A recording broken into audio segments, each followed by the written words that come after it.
Archyvuose saugomas 1938 metais dailininko Stasio Ušinsko sukurtas lėlinės animacijos filmas Storulio sapnas. Bet tai nebuvo pirmoji lietuviška animacija. Dar 1910 metais Vladislavas Starevičius sukūrė taip pat lėlinę animaciją Elniaragių kova. Deja, joks fragmentas neišliko. Bet išliks darbai, kuriuos kuria šių dienų animatoriai. Manau, kad mes einam į priekį, atsiranda ir ilgametražiai filmai, ir 3D filmai. Ir iš tikrųjų atsiranda ir puikios koprodukcijos animacinės. Viskas atsiranda ir gal ne taip greitai, kaip norėtųsi, bet mes vystomės. O lygiuotis ir neužmirškim, kad mes šalia turim Latvijos pavyzdį, animacinį filmą pasiekusi aukščiausius kino pasaulio apdovanojimus ir Oskarą. Tai galima matyti ir nenusileisti kaimynės. Geriausių draugų nuotykiai įtraukia ne tik vaikus, bet ir suaugusius. BFF turbo nuotykių maratonas tai 10 metų Urtis Oettinger ir Igno Meilūno kurtas projektas. Esminė žinutė draugystė visagalė.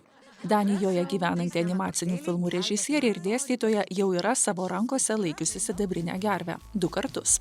Ignas Meilūnas taip pat anksčiau apdovanotas gervės statulėle. Jei negražiai elgeisi, atsiprašyk, o jie tavęs tikrai nepamirš, net jei ir susiras naujų draugų. O kas, jei mano draugai supras, kad Žana kietesnė negu aš? Režisieriai Kristina Buožytė ir Vitalijus Žukas išradingai dar kartą pasaulį supažindina su kompozitoriaus dailininko Mikalojos Konstantino Čiurlionio kūryba. Iš pradžių buvo Angelų takais, dabar pasaulių sutvėrimas.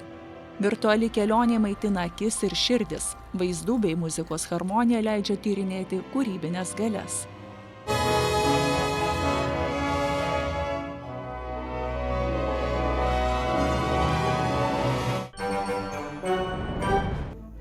Gertrūda Nemčiauskaitė animacijos pasaulį kėlė tai, ką galima vadinti klasika – kaimynų santykius.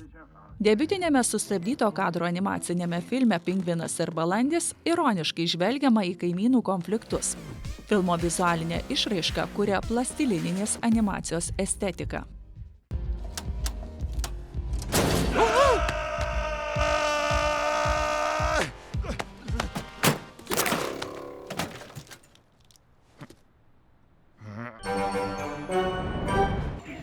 Šarūno Vištarto trumpo metro animacinis filmas Ten dėmesį sukausto neįprasta personažų pateikimo forma. Pagrindinis veikėjas yra žmogus, bet jis vaizduojamas zuikio kailyje. Ir taip visą laiką žiūrovas mato netiesiogiai pasakojamą istoriją apie tai, kaip karas keičia žmogiškumą.